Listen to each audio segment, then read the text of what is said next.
삶의 우선순위를 정하고 이것들을 균형 있게 살기 위한 불교적인 관점은 무엇인가요? 우선 그 삶의 우선순위라고 하는 거 사람마다 다 달라요.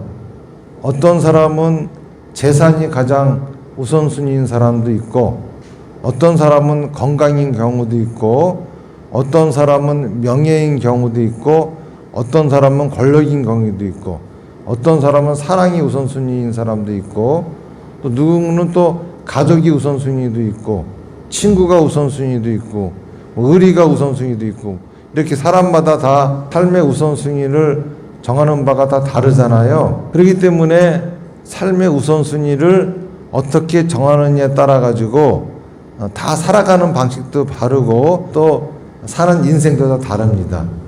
그러면은 불교적인 관점에 있어서 삶의 우선순위는 뭐냐?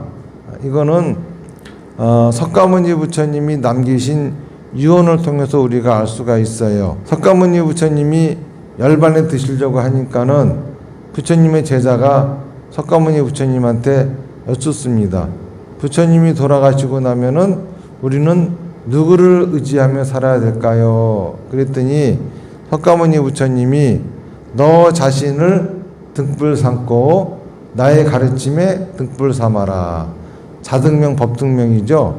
그러니까는 석가모니 부처님이 말씀하신 것은 첫 번째, 삶의 우선순위를 둘 적에 우선 너 자신을 삶의 우선순위에 두고, 두 번째로는 나의 가르침을 삶의 우선순위로 두어라, 이런 말씀이거든요. 그러면은 나 자신을 삶의 우선순위로 둔다 라고 하는 거는 무엇을 말하는 거냐 하면은요, 내가 나의 가장 친한 벗이 되고, 내가 가장 나의 충실한 종이 되고, 내가 나의 가장 엄격한 스승이 되라는 소리예요. 이것이 바로 삶의 우선순위를 나를 둔다라고 하는 거죠. 아무리 가장 친한 벗이라 하더라도 24시간 같이 있을 수는 없어요. 아무리 충직한 종이라 하더라도 나하고 24시간 함께 할 수 없습니다. 아무리 엄격한 스승이라 하더라도 나하고 24시간 함께 할 수 없어요. 하지만은 내가 나의 친한 벗이라고 하면은, 내가 나의 가장 충직한 종이라고 한다 하면은, 내가 나의 가장 엄격한 스승이라 한다고 하면은 1년 365일 24시간 항상 함께 할 수 있습니다. 내가 나의 가장 친한 벗과 함께 한다고 하면은 나는 24시간 내 편을 들어주는 사람이 있는 겁니다. 그리고 나의 가장 충직한 종과 24시간 함께 한다고 하면은 나는 24시간 가장 귀한 대접을 받을 수 있는 거예요. 그리고 나의 가장 엄격한 스승과 24시간 함께 할 수 있다고 하면은 나는 잘못하고 실패했을 적에도 그 원인을 찾아서 올바르게 세상을 살아갈 수 있는 겁니다. 그러니까는 인생에 있어서 나를 우선순위로 삼아라 라고 하는 것은 내가 나의 가장 친한 벗이 되어주고, 내가 가장 나의 충직한 종이 되어주고, 내가 가장 나의 엄격한 스승이 되라는 소리예요. 그리고 부처님의 가르침이라고 하는 거는 무엇이냐 하면은, 내가 사는 환경은 내 생각과 말의 행동이 만드는 것이고, 우리 가족이 사는 환경은 우리 가족의 생각과 말의 행동이 만드는 것이고, 이 나라의 환경은 이 나라 국민들의 생각과 말의 행동이 만드는 겁니다. 만약에 내가 살고 싶어하는 환경이 있다고 하면은 그 환경은 내 생각과 말의 행동이 만드는 것이고, 우리 가족이 살고 싶어하는 환경이 있다고 하면은 그거는 우리 가족의 생각과 말의 행동이 만드는 것이고, 또 이 나라 국민들이 살고 싶어하는 환경이 있다고 하면은 그건 이 나라 국민들의 생각과 말의 행동이 만드는 겁니다. 우리 누구나 다 살고 싶어하는 환경이 있어요. 그 환경을 살기 위해서는 자기 스스로가 어떤 생각, 어떤 말, 어떤 행동을 해야 하는지 그거를 잘 알고 행하라. 이게 바로 석가모니 부처님의 가르침입니다. 그러면서 제시되어진 것이 사마타, 비파사나, 다나바라밀이에요. 사마타라고 하는 것은 잡념을 없애는 거예요. 잡념이라고 하는 거는 불필요한 근심 걱정이에요.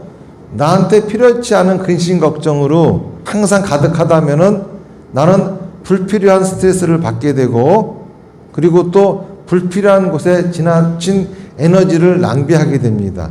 사마타를 함으로써 불필요한 근심 걱정은 없애고 진짜 내가 해야 될 근심 걱정에 집중해야 되는 거예요. 그리고 비파사나를 통해 가지고 부처님의 가르침 속에 내 인생을 던져놓고 관해봐야 되는 거예요. 우리는 뭔가를 판단하고 결정할 적에 항상 내 상식 속에서 생각합니다. 내 상식에 맞지 않으면은 행하려고 하지 않고 따라가려고 하지 않아요. 그렇기 때문에 부처님의 가르침을 들으면서 내 상식을 점점 넓히고 키워내야 됩니다. 그래야 내가 지금 겪고 있는 고민, 그 문제, 그거를 해결할 수 있는 길이 열리게 되는 거죠. 어떻게 하면은 내가 원하는 환경이 만들어지는지 방법을 알아냈습니다. 하지만 그렇다고 해가지고 그거를 실천하지 않으면은, 말과 행동으로 내놓지 않으면은 내 환경은 바뀌지 않아요. 그런데 우리는 내 생각을 말하고 행동하는 걸 대단히 두려워합니다. 왜냐하면은 그 결과가 내 예상대로 나올지 예상 밖의 결과가 나올지 모르기 때문이에요. 그걸 집착이라고 합니다. 집착을 내려놓게 되면은 나도 모르게 내 생각을 말하고 행동하게 됩니다. 내 생각을 말하고 행동하게 되면은 진짜 내 예상대로 내가 원했던 결과를 얻을 수도 있고 그렇지 않을 수도 있어요. 얻지 못했을 적에는 우리가 왜 얻지 못했는지 그 원인을 알게 됩니다. 그래서 새로운 방법을 찾아가게 되는 거죠. 이거를 지혜라 그래요. 그러니까는 부처님의 가르침을 내 인생의 우선순위로 둔다라고 하는 것은 사마타를 하면서 항상 불필요한 근심 걱정으로부터 해방된다는 것이고, 비파사나를 통해 가지고 부처님의 가르침에서 지혜를 얻는다는 것이고, 다나바라밀 보시행을 통해 가지고 집착을 내려놓고 내 환경이 바뀔 수 있는 생각과 말과 행동을 한다는 거예요. 그래서 실패를 통해서는 내가 레벨업을 하고 성공을 통해서는 진짜 원하는 것들을 얻어가는 그러한 삶을 살게 된다는 거죠. 그래서 불교적인 관점에서의 삶의 우선순위는 나, 그리고 부처님의 가르침이에요. 나를 삶의 우선순위로 둔다라고 하는 것은 내가 나의 가장 친한 벗이 되고 충직한 종이 되고 엄격한 스승이 된다는 것이며, 부처님의 가르침을 그 다음 순위로 둔다라고 하는 것은 명상을 통해서 불필요한 근심 걱정을 없애고 또 법회에 참가해서 법문을 들으면서 지혜로워지고, 그리고 항상 보시행을 통해 가지고 집착을 내려놓고 내가 원하는 환경을 만들기 위한 내 생각을 말과 행동으로 가볍게 내놓을 수 있는 상태를 만든다. 이게 바로 부처님의 가르침을 우선순위로 둔다는 거죠. 요 두 가지는 균등하게 행해야 되는 거지, 어떤 것을 먼저 하고 어떤 것을 나중에 하면 안 되는 거예요. 이게 바로 불교 신자들의 삶이고, 우리 불교 신자라고 하면은 누구나 다 이렇게 삶의 우선순위를 나, 그리고 부처님의 가르침에 둬야 됩니다.